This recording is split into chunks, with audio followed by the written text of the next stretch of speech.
Okay, I'm gonna hit play now. It's the first moment when we can clearly see that Floyd is face down on the ground, with 3 officers applying pressure to his neck, torso, and legs.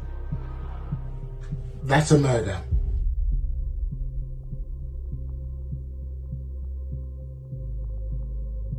I'm speechless, if I'm honest.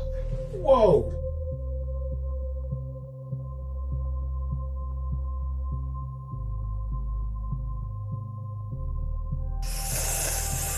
It's absolutely unacceptable. I'm sorry, man.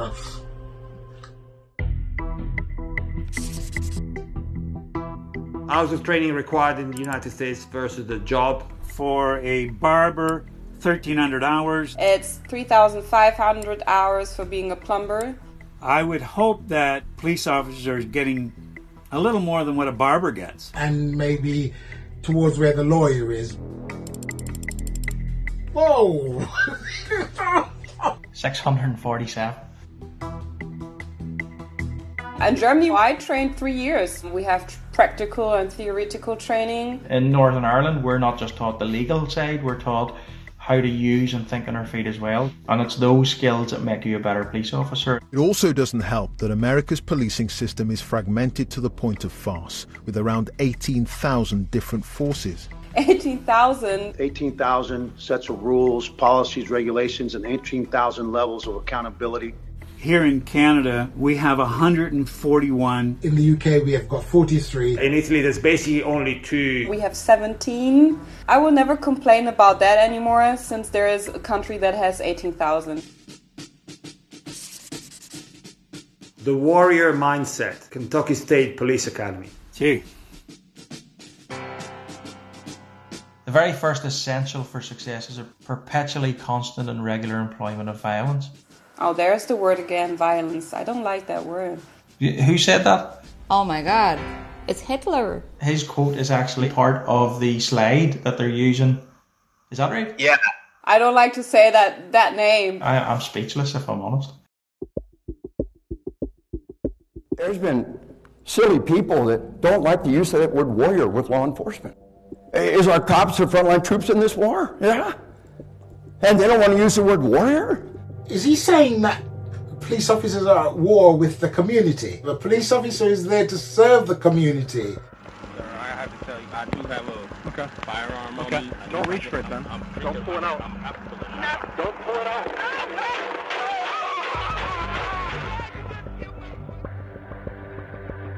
All we see is this scenario going the way that we've been trained that it could go.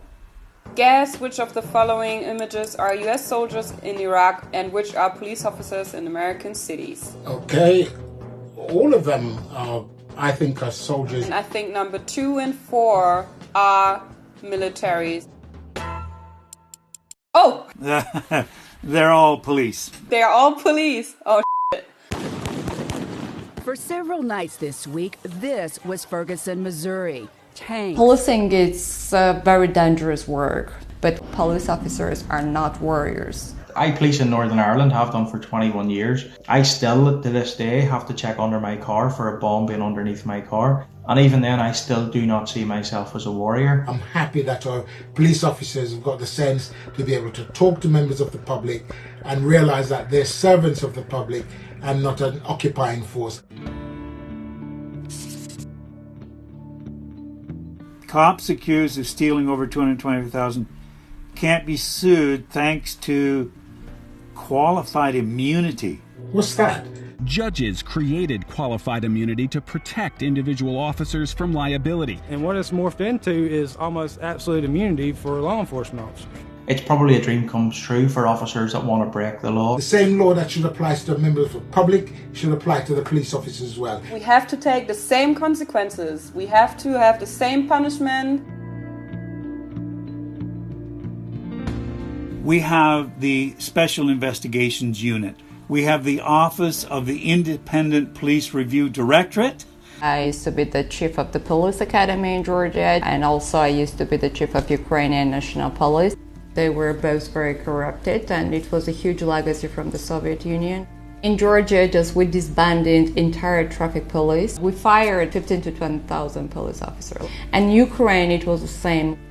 Reforms in the law enforcement system were so vital. You have accountability in front of the citizens.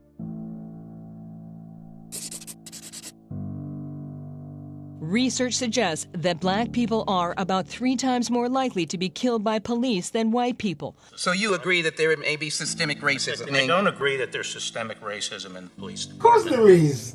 Early in the 90s, in the UK, a young man called Stephen Lawrence was murdered. The government commissioned an investigation. It concluded that there was systemic racism in the police service. The beginning of the solution is to acknowledge that it exists. Cuff Floyd's hands behind his back, and Koenig walks him to the restaurant wall. All right, what's your name? He was quite impassive, right? I mean, he was not aggressive at all. Floyd says he is claustrophobic and refuses to enter the police car. He tells them he can't breathe. I didn't realize that they had got him handcuffed and in a seated position. Well, leave him there and find out what his medical problems are. All 4 officers are now gathered around Floyd. They had him in the car once.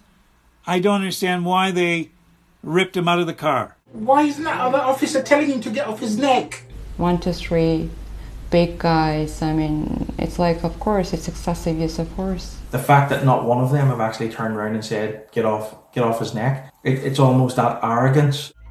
Chauvin's kept his knee on Floyd's neck for a total of 8 minutes and 46 seconds.